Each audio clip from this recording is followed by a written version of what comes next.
मुख्यमंत्री देवेंद्र फडणवीस बोलतात, थेट जाऊयात.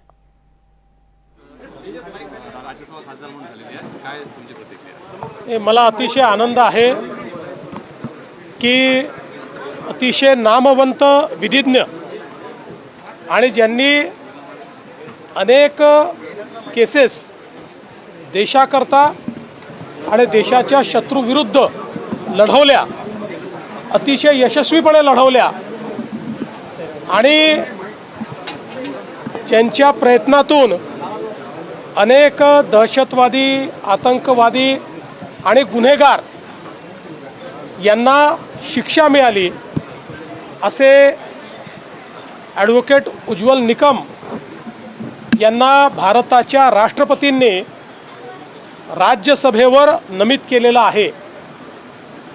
मी माननीय राष्ट्रपती महोदया यांचे आभार मानतो आणि त्यासोबत भारताचे प्रधानमंत्री माननीय नरेंद्र मोदीजी यांचे विशेष आभार मानतो की मोदीजींनी हा निर्णय केला की ॲडव्होकेट उज्ज्वल निकम साहेब यांच्यासारखा एक निष्णात विधिज्ञ जो सातत्याने देशाच्या बाजूने उभा राहतो आणि गुन्हेगारांच्या विरोधात उभा राहतो, त्यांना राज्यसभेवर पाठवलं पाहिजे आणि राष्ट्रपतींच्या कोट्यातनं ते राज्यसभेवर गेलेले आहेत. मी श्री उज्ज्वल निकम साहेब यांचं मनापासून अभिनंदन करतो.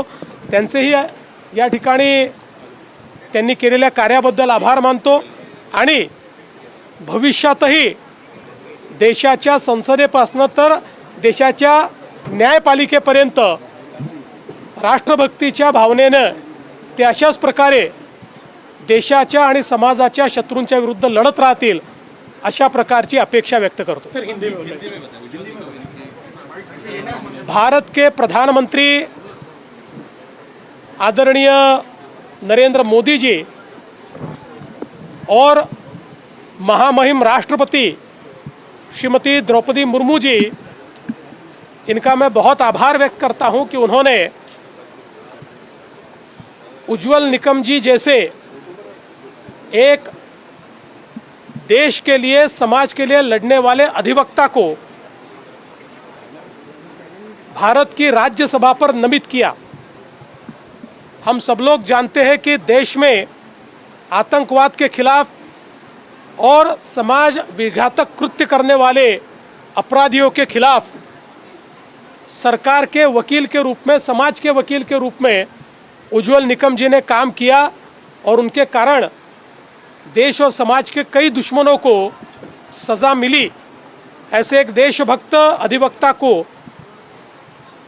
राष्ट्रपति जी के माध्यम से राज्यसभा में लाना ये बहुत महत्वपूर्ण बात है और प्रधानमंत्री जी हमेशा जो राष्ट्रभक्त लोग हैं उनके पीछे खड़े होते हैं. यही इसी बात का ये परिचायक है. मैं उज्ज्वल निकम जी को भी बहुत बहुत शुभकामनाएं देता हूं और संसद से लेकर तो न्यायालय तक वो लगातार देश के लिए और देश के दुश्मनों के और समाज के दुश्मनों के खिलाफ लड़ते रहेंगे, ऐसी अपेक्षा व्यक्त करता हूं. जनसुरक्षा कायदा अत्यावश्यक एक कायदा महाराष्ट्रामध्ये अनेक वर्षांनंतर आता कुठेतरी होण्याची मार्गी लागली. मला अतिशय आनंद आहे की जनसुरक्षा कायदा हा दोन्ही सभागृहांनी मंजूर केलेला आहे. मी यापूर्वी देखील सांगितलं, या कायद्याच्या संदर्भात मोठी लोकतांत्रिक प्रक्रिया आपण केली. 25 लोकांची संयुक्त चिकित्सा समिती बनवून सर्व पक्षीय नेत्यांच्या समोर कायदा मांडला. क्लॉज बाय क्लॉज त्याच्यावर चर्चा केली. समितीने त्या ठिकाणी जी काही सूचना दिल्या त्या सूचना आपण इन्कॉर्पोरेट केल्या. समितीचा रिपोर्ट एकमताने आला, एकही डिसेंट नोट त्या रिपोर्टला नाही. हे करत असताना 12,000 वेगवेगळ्या प्रकारच्या सूचना आल्या. त्या सूचनांचंही पालन करून तसे चेंजेस आपण केले आणि दोन्ही सभागृहांमध्ये चर्चेअंती हे बिल आपण मंजूर केलेलं आहे. यामुळे भारताच्या संविधानिक व्यवस्थेला उलथून टाकण्याचा विचार करणारे आणि भारताच्या संविधानाला न मानणारे अशा प्रकारच्या ज्या शक्ती आहेत त्या शक्तींवर आपल्याला कारवाई करता येईल. मी पुन्हा एकदा सांगतो, काही लोक आजही बिल न वाचता त्यातलं एकही अक्षर माहिती करून न घेता या बिलाच्या विरोधात बोलतायत.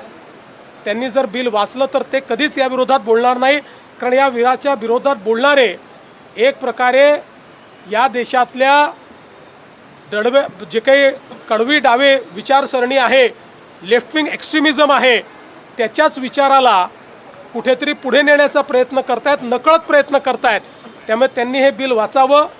या बिलाने कोणाचाही आंदोलनाचा अधिकार काढून घेतलेला नाही. या बिलाने कोणालाही सरकारच्या विरोधात बोलण्याचा अधिकार काढून घेतलेला नाही, सरकारच्या विरोधात लिहिण्याचा अधिकार काढून घेतलेला नाही, सरकारच्या विरोधात अभिव्यक्ती करण्याचा कुठलाही अधिकार काढून घेतलेला नाही. सर्व प्रकारचे आंदोलनं करता येतात.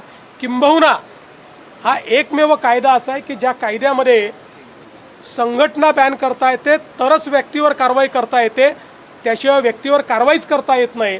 आणि संघटनेवर कारवाई करण्याकरता हा पहिला कायदा असा आहे की ज्यामध्ये अपराधाला नाहीतर आपण पहिले अरेस्ट करतो आणि त्यानंतर कोर्टापुढे जातो, पण इथे कोर्टासारखी जी व्यवस्था उभी केली आहे, हायकोर्टचे जज किंवा रिटायर्ड जज, डिस्ट्रिक्ट कोर्ट जज आणि PP असं एक मंडळ तयार केलं आहे.